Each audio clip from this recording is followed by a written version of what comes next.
How has your experience been in Sadhana Pada so far? Where all have you been volunteering? I had the fortune, which I first saw as misfortune, to be in ashram support for the first months. That means they send you wherever. People are needed in the kitchen, you go to the kitchen, akshaya. People are needed in the program, you go to the program. People are needed in the food picture hall, you go there. On the farm I was also, and you don't really know where you're going the next days. So it's like the big brother or the big boss. You get a message, this is going to be your task for the few days. Yes, and schedule also keeps changing, Yeah. Sometimes picture hall schedule, for example, is like complete opposite to the normal schedule. So you have to plan according around. But actually, after the orientation week, I was so on fire. Like, when they sent me to picture hall, it was like very physically intense seva. Your back is like, I don't know, for 3 hours your back is bent and you are serving food to the people. And it was like a mixture of bhakti, devotion, because you can serve people and you can do it with very much love. But also, obviously, when your body is paining, you're not feeling love, you're feeling pain. So these things were there.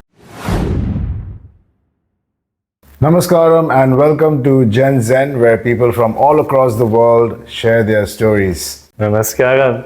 Namaskaram. And now, where are you from, and tell me something about yourself. So I'm from Germany. I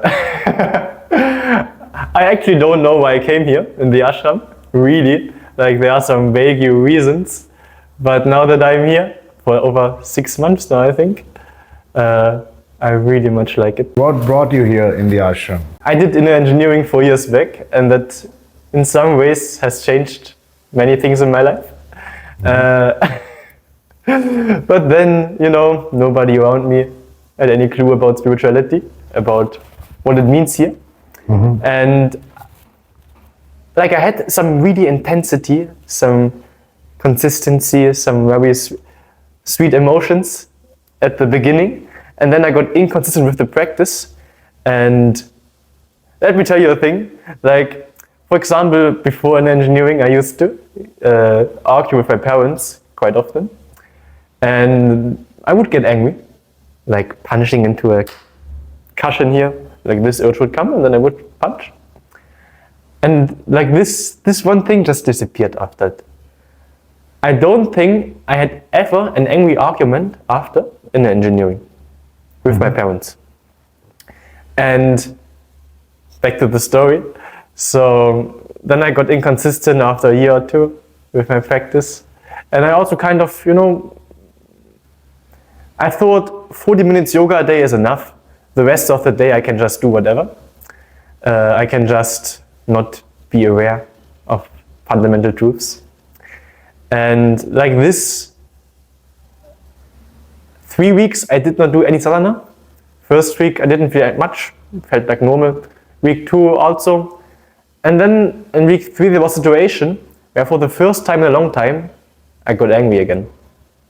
And I was like 5 seconds I was really intensely angry. And then I was, what the hell? I haven't felt this in ages. And now I'm getting I could punch a cushion angry again. And then next day I did Shambhavi. You began Shambhavi again. I began again. I did not become consistent immediately, but in March next year, so for almost 2 years now, I have done Shambhavi daily without any exception. You haven't missed the day since? Yes. But what made you do inner engineering or Shambhavi in the first place? Oh, you Did someone recommend it to you, or was it your family who said like you need this because you get angry or something? So plenty of times my best friend recommended to me, Richard, do inner engineering. It's really good for you. And I was like, yoga? I'm no yoga guy. Stretching, yoga is for girls. Like this I was on it. Okay. And for over 1 year I didn't do it, even though he said to me many times. And actually then a girl rejected me romantically. Really? Yes. And I was. You got rejected because you look so cute and handsome. You can you see me now, yes. Maybe there I was also a bit cute, but within myself I was not like this at all. Okay. And I could see that also. I was trying to impress her and such things, such silly boyish things when I was in school. And I could see something needs to change within me. Naturally, you talk with your best friend about these things and he said, no, you do it. Okay. So I did. Actually, I did first Isha Kriya. I did not immediately do in engineering. And like Isha Kriya, I could begin to see changes. That's how I feel after the meditation. And like for 1 hour, I would be just chill. Or even happy, natural smile coming more often. And then in engineering, yeah. That's very nice to know. So now, you said you did inner engineering 4 years back. Now you're 22. That means you were 18 then, right? You just come out of college, or are you still pursuing studies? Like, so, are you given a gap? I immediately after finishing school, I studied business economics in Germany. At that time, the decision came out of a place, I want money, I want power, as a power in the sense of status and, Of course. Because that was my idea of what will fulfill me. And I finished the studies before I came here. I should not say this, but anyway, the day before I took the flight here to the ashram, I handed in my bachelor thesis. Really? Yes. All your thesis? I handed in, like I finished, So everything finished. I passed quite well actually. And yeah, and now I'm here, finished studies, free like a bird. Amazing. What are your thoughts about Sadhguru when you got to know about inner engineering? You see a person with a long beard, man. You were not into yoga. Oh, I remember my first interaction quite well. Or interaction, like I saw a picture of him on Instagram with some quote. I don't remember the quote, but I remember the feeling of like, what nonsense is he talking? Really? This feeling I had, yes. I don't know. It was something I didn't agree with, or something didn't sit well with me. So you didn't quite go with the appearance how he was, maybe. I think it was the content of the quote actually. Okay. Like the appearance, maybe also, I don't remember really. But in general, also the word guru triggered some resistance within me. But now here I am, all the nonsense fell away after I listened more to him. That's nice. So we both are a part of a sadhana pada, yes. Right? It's already been almost like 5-6 months now. How has your experience been in sadhana pada so far? Where all have you been volunteering? Oh, I had the fortune, which I first saw as misfortune, to be in ashram support for the first months. That means they send you wherever.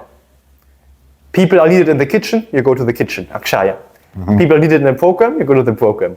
People are needed in the food picture hall, you go there.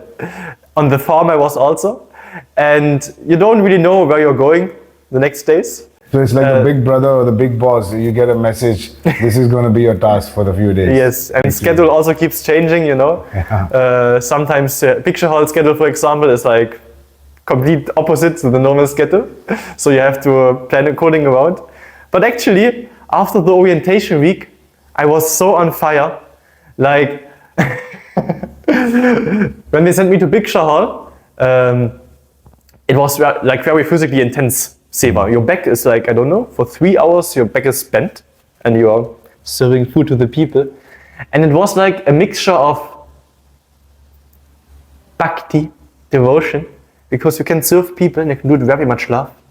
But also, obviously, when your body is paining, you're not feeling love, you're feeling pain. So these things were there. Also, various kinds of resistance in me. For example, bucket washing in Diksha Hall.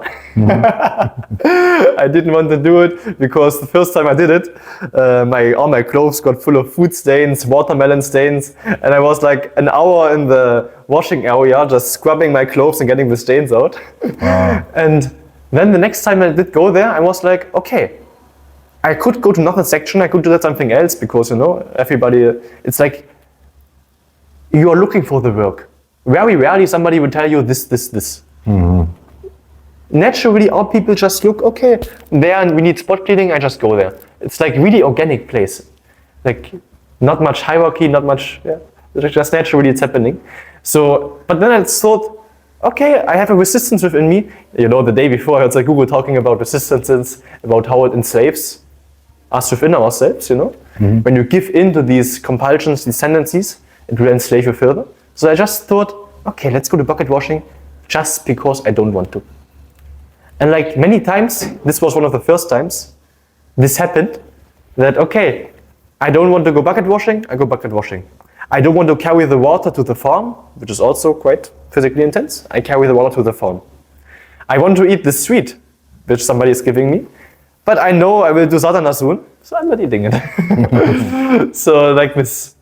So you got a taste of pretty much every little bit that the ashram has to offer in terms of seva. Not every little bit. I got 5-6 departments. I was also in security, which was such a blissful time. Can I tell you about it? Sure, please go ahead. I was sitting at the main entrance of the ashram, 10,000s of people coming every day. On weekends, 40,000. Which gate are you referring to? Sapavasse. Sapavasse, yes. Yes. And security there means you are telling people to use the right entrance. And you could think, oh, the entire day I'm only saying one sentence, how boring it must be. For me, it was the opposite. I sat there, some people said to me like a statue, and after Sadhana I sat there, greeted them with a namaskaram. For me, it was like a bhakti sadhana. Like some of you may know Dhyana Linga. There you also greet the people when they enter. And I greeted thousands of people every day. Like just doing namaskaram to them. And if they are using the wrong entrance, pointing them to the other entrance. And 90% of the people, they responded with namaskaram back to me. Like some were really surprised. Oh, why is he smiling at me? Some were like, oh, yeah. Then when he wanted a picture, especially the young people, can we take a picture with you? Picture. Yeah. And some also conversations happening. When people wanted to talk to me, it was, I would say, probably the most intense, joyful time I had here in the ashram. Now I have a different kind of joy, but like 6 hours a day, I'm just poof. You didn't realize how the time went by. You were enjoying it. Sometimes. Yes. There were also other days when they did not send me Sapavasse, like security wasn't always Sapavasse. Sometimes I was somewhere else where I would not do anything. Not anything. I would just sit there and stare, which is also a limitation. Yeah. But at Sapavasse time passed very fast. In general here. Okay, since you're talking about the seva, which part of the seva do you like the most? Is it this that you mentioned right now, or was it something else? Actually, in every seva I was, after some point, I could find something that I really, really liked. Be it the farm, be it security. Security was the most, I don't know how to say that, joyful is not the right word, intense bhakti, which I had. Akshaya was something different. There I was cutting food the entire day. There I learned to cut very fast. Oh, you did? Right. I also cut my finger. This happens. But yeah. Actually, what I would like the most is probably the farm, actually. Okay. Because I learned I overcame some resistances there, which left me really like, wow, I want to be more on the soil. You're so young. You mentioned that you came out of your college, got your degree, and then you came to the ashram. So, is it the first country that you visited after, or have you traveled abroad as well? So, like only regionally in like the countries around Germany, like Italy or Croatia, I have visited. Okay, so mainly around Europe. So it's the first flight I ever took to come here. How did you feel when you landed and you were going around? Wasn't there a cultural shock? Actually, not really, because I came to the airport. and then immediately took a taxi here. So the only culture I really got exposed is the ashram culture, not the typical Indian culture. Okay. When I looked outside the taxi, obviously I saw the streets are different, driving is very different, holding on for my dear life. But actually, I trusted the taxi driver pretty much because I knew he's doing it like for many years. So all these people are still living, so it must be working. But yeah, it looked quite intense. All right. Culture shock. Like the biggest culture shock I had here in the ashram are the toilets. No toilet paper, squatting down. Yes, but now I'm not bothered by that anymore at all. Yes, there were a lot of people follow Sadhguru and do inner engineering from far. What really, brought you to the ashram, and to take up sadhana pada? Oh, you see, it's the sadhana actually. The sadhana. What do I mean by that? I was here 2 years ago. Before that, only Shambhavi and a bit of Surya Kriya. And during this 1 month I was here 2 years ago, I intensified sadhana in the first 2 weeks. And these 2 weeks just blew me away. Like I was having, actually like I am right now, like I'm feeling right now, I was feeling like that also there. But I could not maintain it. I lost it. And when you lose something so precious, naturally you want to get back to it. And I was not able to do that at home. Like, not that I was miserable at home or so. Like I could, like the inner sweetness was still there to some extent, but I could see that compulsions were at home strongly, which here just dropped away in this flood of emotions. Compulsions just melted away because I was so sweet. I didn't care. And this is what brought me here, to come back to this peak. And I can see the sadhana, which I'm doing also right now, but also then, that is the connection. When my sadhana is intense, when I can keep my mind focused during Shambhavi, then I'm really high. Like when I open my eyes from Shambhavi, and I've done a focused Shambhavi, I'm high. I'm feeling high. When I'm in my thoughts, when I can only do like 5% of the instructions, like there are instructions, focus on this, focus on that, and like I'm focusing only 5% of the time, then it's poof. One of the things. Well, great, yes, because you get conducive atmosphere in the ashram. You have, yes. The temple, the Dhyanalinga, the Devi food. temple, of course, the food, which is quite different from outside. Oh my God. Since talking about the food, I'm sure you must be into non-spicy. Or are you into spicy? Oh, I have been the first month. I tried spicy. I cried at first. Then I ate non-spicy to get myself accustomed to. And then I tried spicy again, and now I'm only eating spicy. Wow, so you're experimenting to gel in and how your body adapts to it. That's Yes. good. That's good. I could. So since you're talking about food, which is your favorite meal in the ashram? You see, there is no one favorite. There are many favorites. All right. One I would say is ragi noodles. After Ekadashi, they serve these heavenly noodles. Oh. Yes. I'm a millet lover. Like most of the millets I just inhale. It's called the idiyappam. Idiyappam? Yes. All the millets? Yes. Or the ragi noodles? The ragi noodles is idiyappam. called the idiyappam. Okay. It comes in not just ragi, but there's also another one which is made of rice, which is white in color sometimes. But mostly we get the ragi noodles, as you said. I want to cook them at home.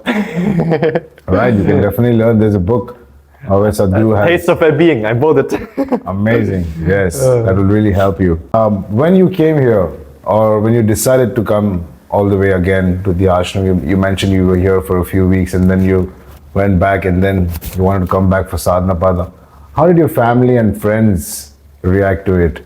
Especially the person who introduced you about inner engineering. I want to know that. How was his experience? Well, the person, my best friend, he was happy that he also did Sadhana Pada earlier.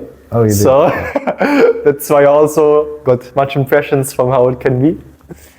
And he was happy. My parents not. Okay. So they don't really understand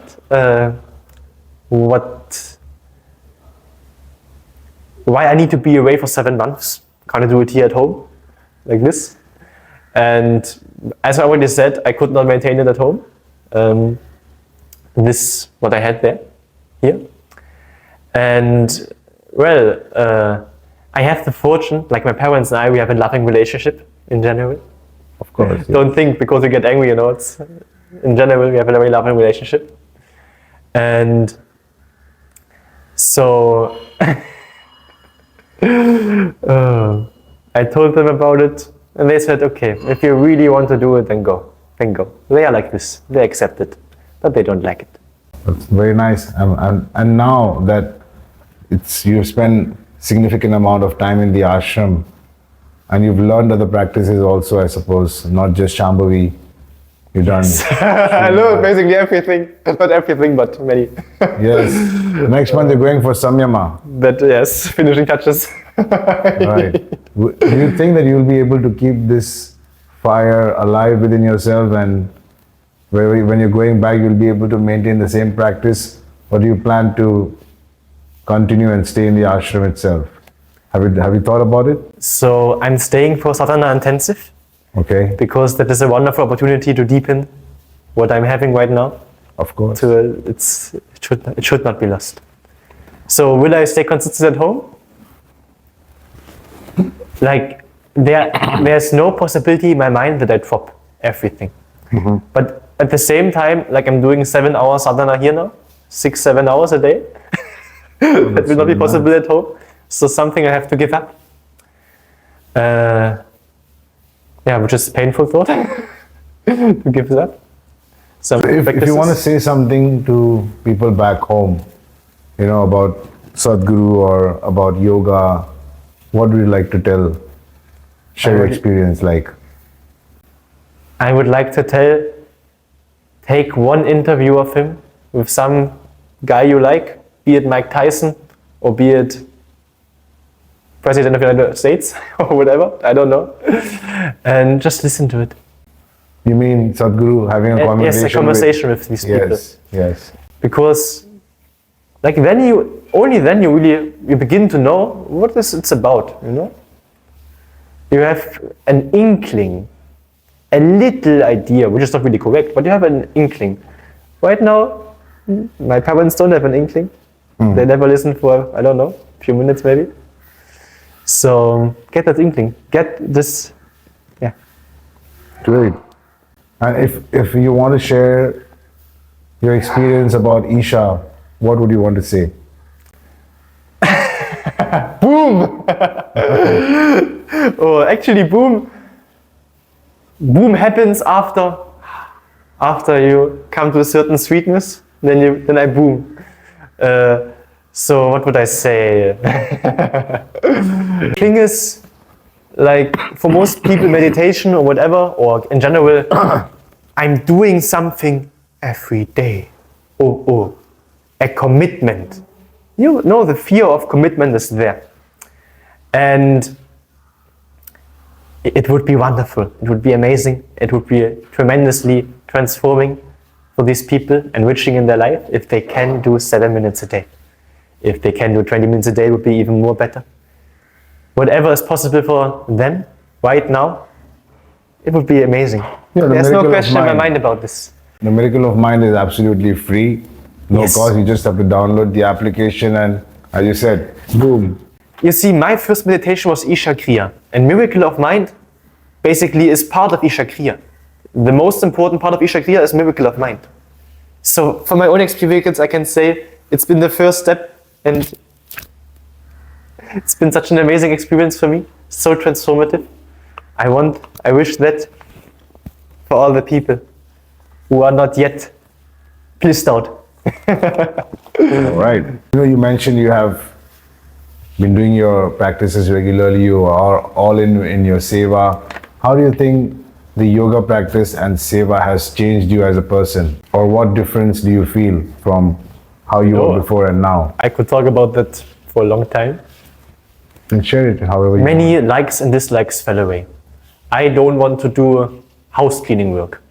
Here, one thing in ashram support was I was just sweeping floor all day. It didn't matter to me anymore. I could do it joyfully.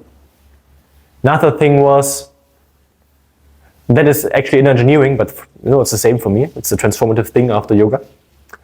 I need a girlfriend. It's essential for my happiness. I came to yoga because a girl rejected me. Now, I don't have the urge to have a girlfriend. If I see, there could be, maybe it will happen at some day that I fall in love with somebody, I want to have a family. But right now, I'm so full within myself, there's no need. Or there's this feeling of incompleteness, also of fear of not having this, is gone. One transformation. Another transformation. The anger I told you, but it extends to much more. When I'm in conversations and somebody triggers me, calling me whatever, idiot or so, I can, if I am in the right state of mind, here I am in the right state in the ashram, but at home sometimes I was not. Here I am mostly. Just fall it off. I'm in a big hall. A few days ago, one thing is we should not eat dairy products as preparation for a program. Mm-hmm. So I am committed to that. And I like sweets very much. 3 days in a row, they served this one sweet which has payasam, which has milk in it. And I had to say no to this sweet because there was milk in it. Mm. When I say I had to say no, you may think, oh, Richard must be suffering inside. It was it's difficult to describe. Bittersweet is not the word. There was not a single doubt in my mind that I will not take it. I will take it. I will not take it. That was very clear in me. And because I could feel this integrity within me, I could feel, okay, there's no doubt in me. There's no real urge. It would be nice to have it. I like it. But I'm also fine if I don't have it. This was there in me. So, this I'm becoming more and more. Not totally, obviously. Maybe some things can still trigger me. But also, just the quality changed. More aware, more conscious. Actually, I don't like these words. Oh. Because they are so vague for me. When I got angry earlier, now I'm not getting angry anymore. Does it mean I'm conscious of something? No, it's just so. I don't know the reason for it. I don't know why I'm like this actually. I really, I can say, oh, it's a sadhana. And I can see, obviously, after starting sadhana, it's happening. But why on some days is it more? Why on some days is it less? Why like this? Why not the entire time? Why 4 years, at home, not working? All these things I cannot say. If you ask 3 questions deeper, why? I have no idea. So, what is that one aspect in the ashram that you really like and you want to take it with you and share it with the world? Or everything, I mean the entire atmosphere here. The way I experience this place. If people can experience the home, the way I experienced the ashram, they will experience their home as a blessed place. So one aspect could be the food, obviously. We are getting a free, delicious, nutritious, 8-item, all-you-can-eat buffet, sattvic, positive pranic, food every day, 2 times a day. What? How amazing. It will not happen ever again in my life. Why do you think food and the soil and the sattvic food is really important for the body and the kind of conducive atmosphere that we need? I can feel, especially now that I'm eating raw food more, how much more flexible the food is making me. At home, German culture is like this, meat, cheese everywhere. So basically after every meal, first 10 minutes, you're dead, tired. Then on Sundays, you can lay at the couch a bit. The rest of the time you get up. And here I get up and I'm like, oh, thank you. I'm feeling light in my body. That's one thing. If I don't overeat. Obviously, if I have 2 plates full of rice, I will also get heavy. But if I eat the right quantity, I'm very light feeling. And like the difference is enormous in how I feel. I feel like the food, I can't say a percentage, but the way my body is transforming right now, is one of the major factors, definitely. Also for sleep. I'm sleeping under 6 hours most of the days, and I'm fine. I'm not tired in the day. I'm not at all tired in the day. And when I eat raw food now, I'm not even tired in the mornings sometimes. I can see a continuous, steady improvement in that. All right, that's really nice. If Sadhguru meets you in person, or if you come across him, what would you want to share, or how do you react? Yeah, obviously I have thought about this. So I have no one question I would ask him. I think I would just be blank-minded, just looking at him. Just I mean, if it's a private conversation, maybe I would, because I feel like I need to say something, maybe I would ask something. Sadhguru, you know, I heard him talk about that he can give individualized yoga for people, which is tailored to their body, to their karmic situations, whatever. I have no idea. So if I could receive this would be the ultimate blessing. But at the same time, I am very much aware that what right do I have to get this yoga when basically everybody else is not getting it? Yeah. So I know that's probably will not happen. Yeah, but that would be maybe one question I would ask. All right. And I would just be amazed. So, well, we have, you've shared quite an insight. Thank you very much. We'll just take a quick questionnaire, like a rapid fire. All right? Go ahead. So, which chant or song that goes in your head every time? Guru Puja. Guru Puja. All right. Have you practiced? I learned it in November. Okay, great. And which Sadhguru quote that keeps coming in your mind the most? A closed mind is a closed possibility. And which yoga posture do you find difficult? In the beginning it was the Uttampangasana, I think it's pronounced, where you very intense for the stomach muscles, the yogasanas. But now it's become fine. I can hold it for the entire duration. Your favorite dish is idiyappam, the ragi noodle. Is that something you like to have every day? If you get that? You know, everything you consume every day, after some time it will be just normal. So, not every day, but on some days. And I also want variety. Like, Big Shah for me, there's so much variety. Even after 5-6 months, I see items for the first time. So if you had to pick one skill or one habit from the ashram of your experience being here, what would you want to take back home? Eating the food, focusing on chewing it, focusing on the pleasure of food on the tongue. Like, when I'm able to focus on just the sensations of the food in my mouth, eating becomes a totally different experience. I had a few of this, where I could almost say for the entire meal focused on the sensations, like on the taste, focused on this divine taste. Boom. Really boom. Great. And is there anything you want to share from your end that you feel that this is what the world needs to know? You can definitely share. It works. Sadhana, what is being offered here, works. So that I want to try. share. Please. Well, thank you very much. It was really amazing having a conversation with you. I hope to see you again in the intensive. I'm also planning for the same. All right. Looking forward to meet you there. Until next time, stay joyful, keep exploring the Zen within. Thank you. Namaskaram.